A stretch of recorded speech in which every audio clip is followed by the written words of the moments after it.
our next speaker up, was born and raised in Sylacauga, Alabama, attended Cosper schools, but transferred to Sylacauga High School and graduated in 1996. He attended the University of Alabama and graduated with a bachelor's degree in biology/pre-med. He went back and earned a master's in secondary education from the University of Alabama in 2004. Began teaching career as a middle school science teacher at Cosper Middle School for 8 years. During that time, he became a National Board Certified Science teacher. In 2013, earned a second master's in educational leadership from JSU. And for the last 5 years, he was the assistant principal of this great school, Mr. Philip Cosper.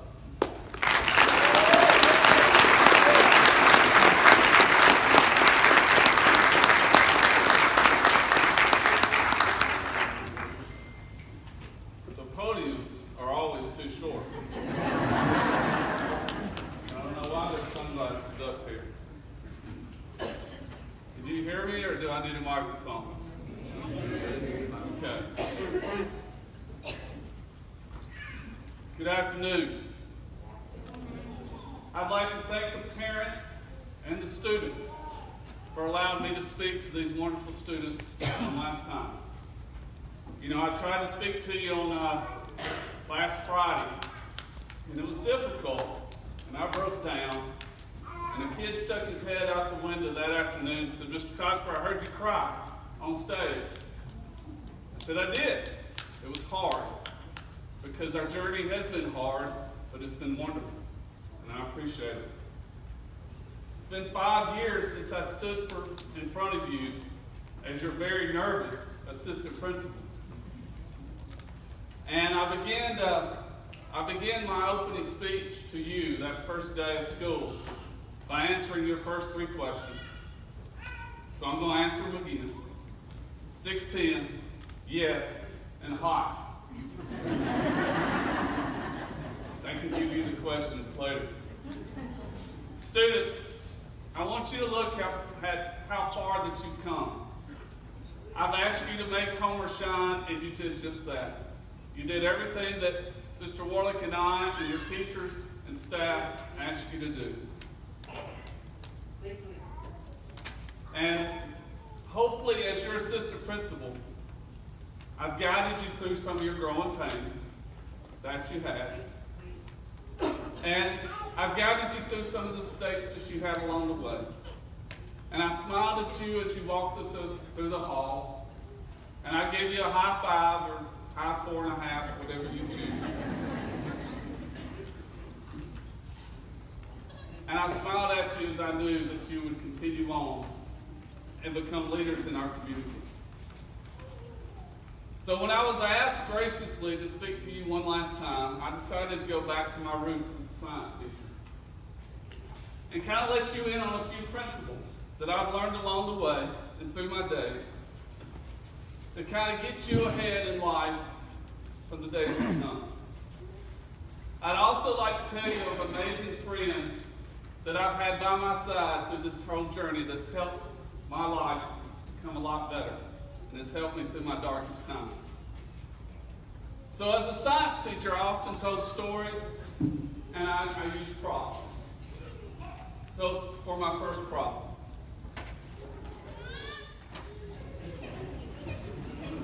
WD-40. In 1953, a small company called the Rocket Chemical Company and its staff of 3 individuals, they wanted to create a line of rust prevention solvents to use in the space industry. It's a big deal. So they worked in a small lab in San Diego, California, and it took them 40 attempts to get this right. 40 attempts. That's pretty good. This is the original secret formula for WD-40, which stands for water displacement, and it was perfected on the 40th try. And it's still used today. It's over 1 million cans a week, and I'm sure every one of you has one in your house.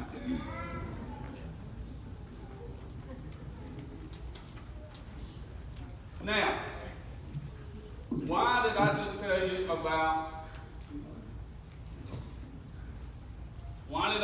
you about a story about WD-40?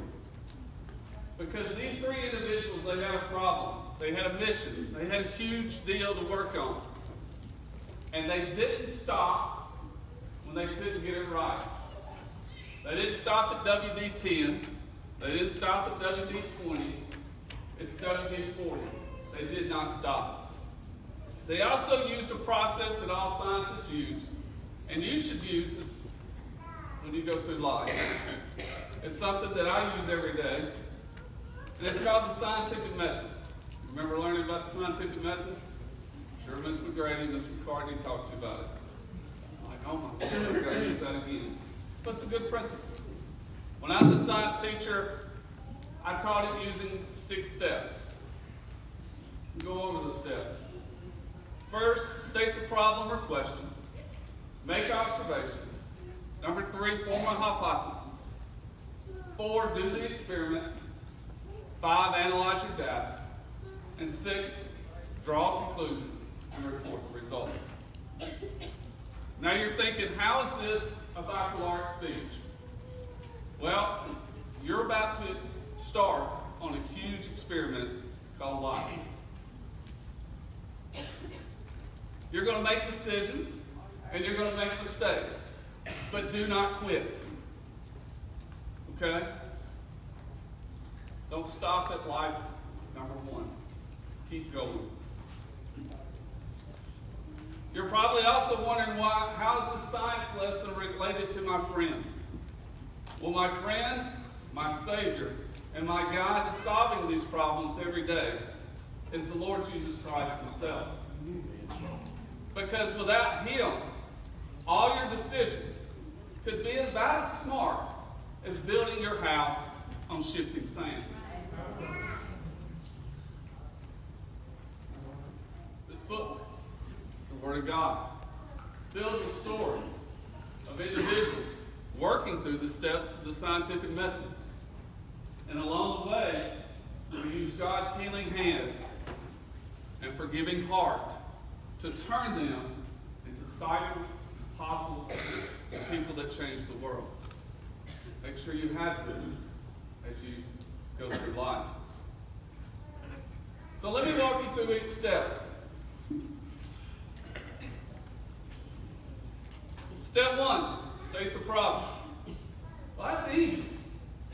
Well, that could be extremely hard. Every day you're going to have questions. You're going to have problems. Every single day. Whether it's, what are you going to have for breakfast in the morning? That's a big problem. What are you going to do in your life? Where are you going to go to college? Where are you going to work? You don't have to answer every single question every day. Sometimes it's going to take a lifetime to answer those questions. But question yourself every day. Try to better yourself every day. And most importantly, pray about your decisions. Pray about your problems. Pray about your questions. In Philippians 4:6, it says, the Word tells us to be anxious for nothing, but in everything in prayer and supplication with thanksgiving, let your requests be known to God. Pray about it. You cannot go about solving your problem or answering your question if you don't know what it is. So pray about it. Now, what are you going to do? Where are you going? Well, when I was sitting in your shoes, when I graduated, I knew exactly what I wanted to do. I wanted to become a physician. I wanted to go to the University of Alabama, study pre-med, and become a doctor. Had it all figured out. Had a wonderful mom and dad. They provided me with everything I needed. I was set. I really didn't have big problems. Went to Alabama, freshman year, sophomore year, couldn't ask for anything better. Called my mom every day, asked her what to do, asked her about my problems, called my dad, had a loving family. A week before my junior year, on August 12th, 1998, my biggest challenge, my biggest problem came to be. I drove to a friend's house. He asked me to call my parents. And with one phone call, I found out that my mom had dropped dead at work. Just like that. Just like that, my perfect world, my world with no big problems, was gone. My problem solver was no longer there. The person I went to for most of my advice, no longer there. It took me months to stop calling her work number, even though she wasn't there. I don't remember my junior year in college. It was that hard. If it hadn't been for my Lord and my dad and a few close friends, I wouldn't be standing here today. That's how hard it was. But I kept going. And I kept going. And I kept wanting to become a doctor. And so I did the routines, I did the studying, and I graduated from the University of Alabama. But I still was on that journey of becoming a doctor. But my heart wasn't in it.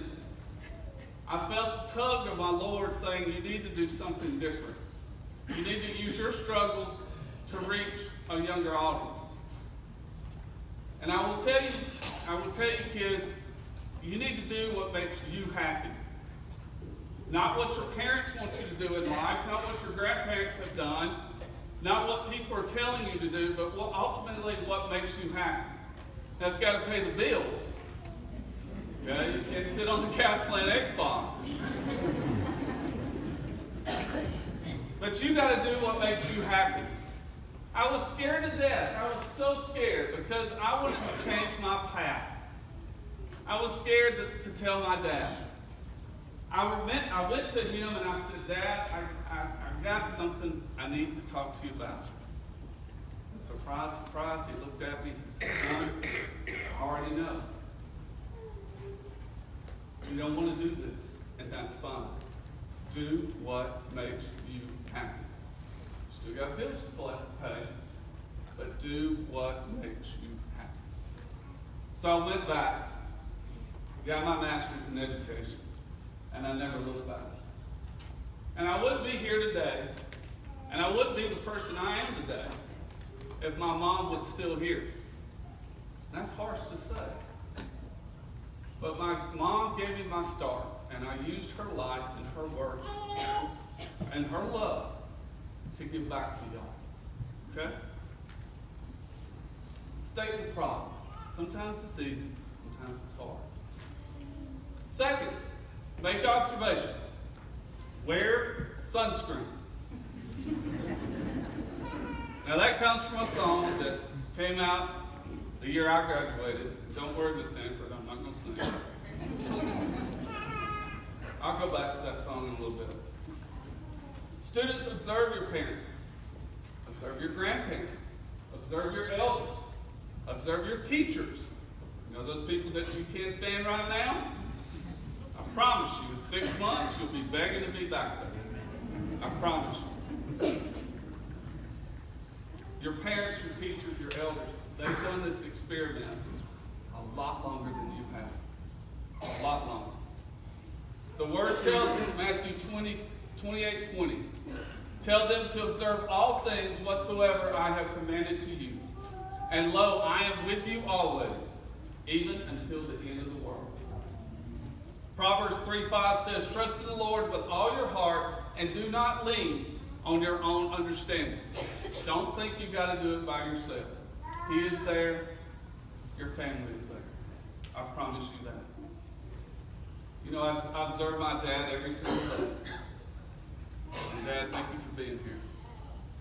Do I always agree with my dad? No. Okay? But I look to him. I learn from him because I never know. One day, those observations, that free advice, won't be here again. Number 3, form your hypothesis. A hypothesis simply means your guess on how to solve your problem or answer your question. If I do this, this will happen. A lot of funny videos start with, y'all watch this. Okay, that's a bad hypothesis. Okay? Another bad one is, I'm just going to cut this one last board and not adjust the blade on the table saw.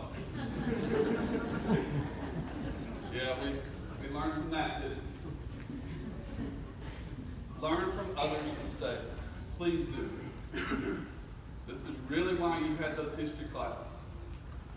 Mr. Barclay was trying to teach you something.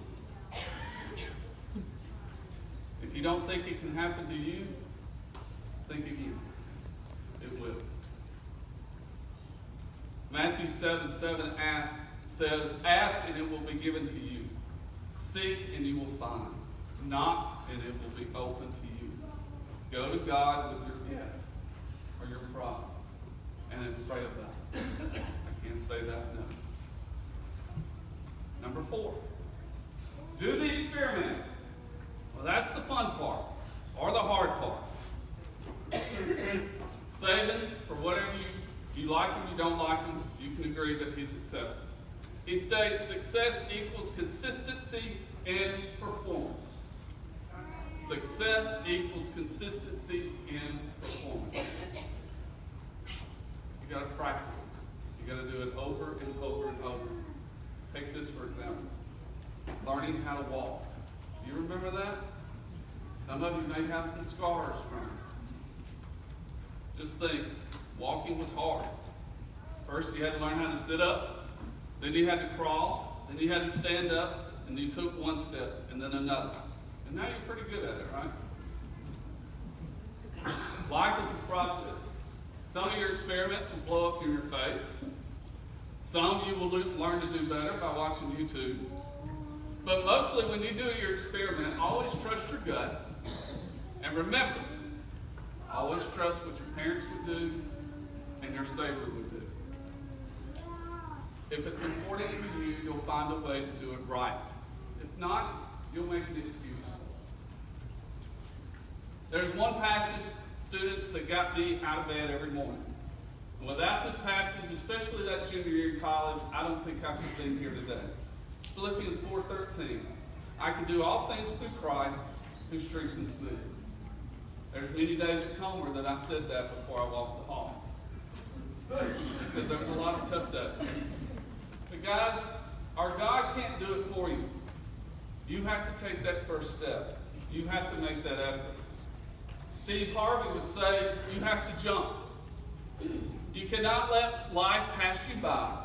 And you can't stay on the couch and hope to accomplish something.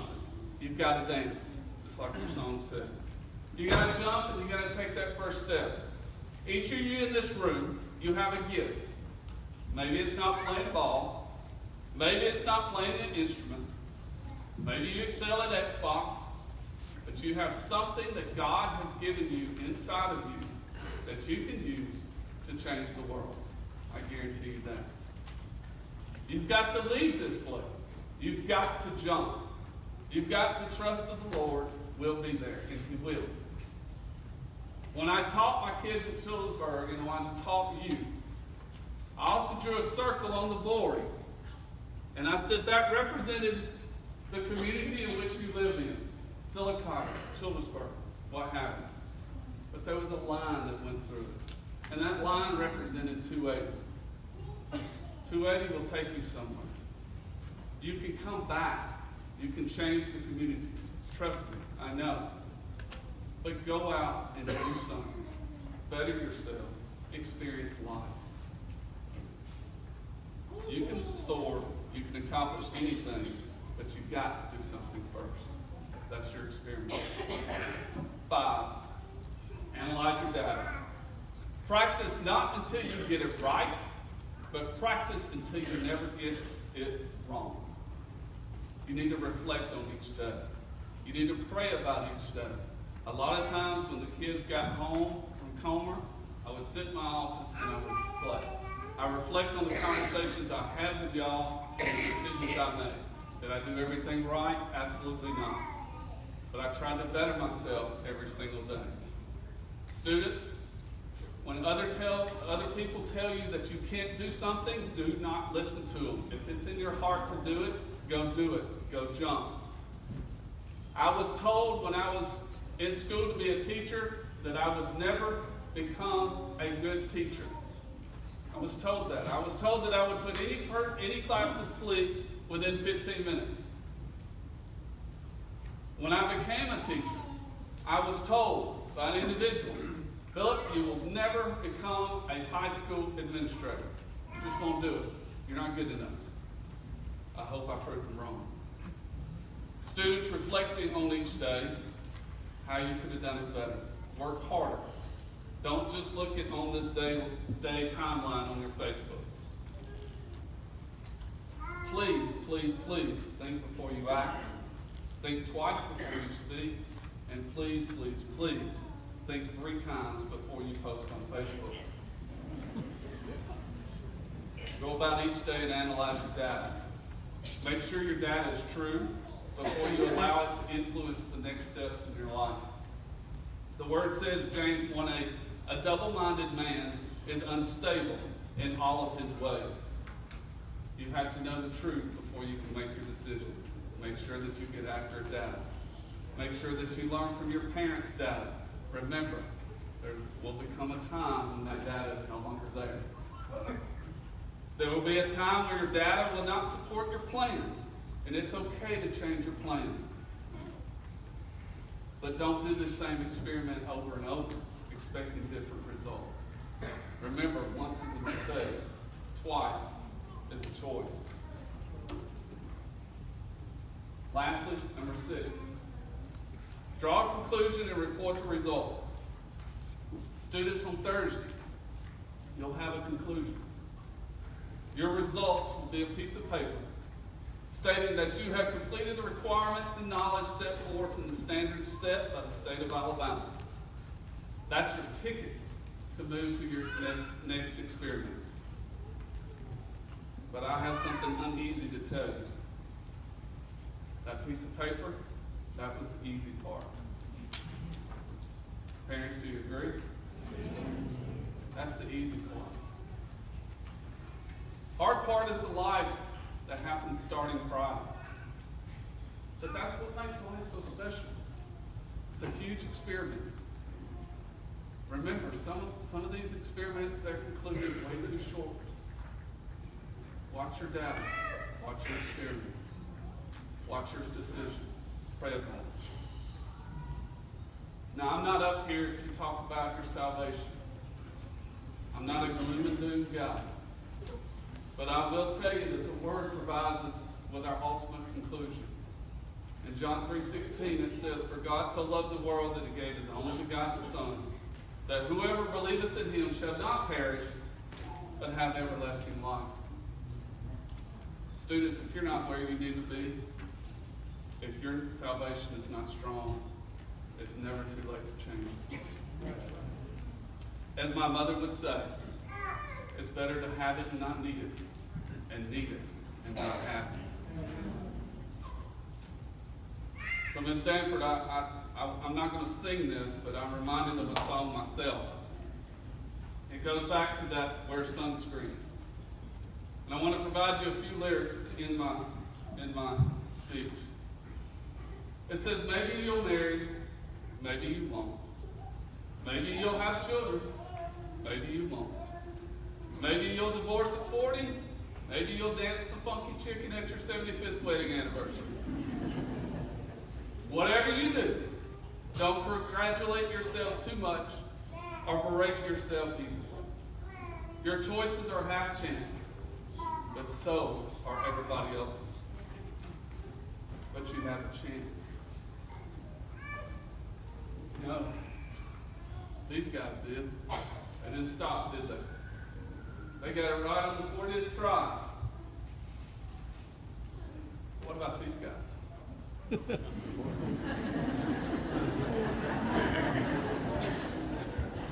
True story. They stop at 408. Who knows? 408 might have dissolved the bathtub. I'm glad they didn't stop. It took them a little longer. It's okay. You don't have to have everything figured out this week. You don't have to have everything figured out next month. I guarantee you the people in this room are still figuring it out. That's why it's called life. Young men, young ladies, I do wish you the best. I hope I've taught you something. I hope I've given you some data and words and wisdoms that you can observe upon. And if I can help you in any way, any problem, any time, please come to me. If you have any problems, You know, you can depend on your tallest administrator, your tallest teacher you've ever had. Thank you again for allowing me to speak to this amazing class of 2018.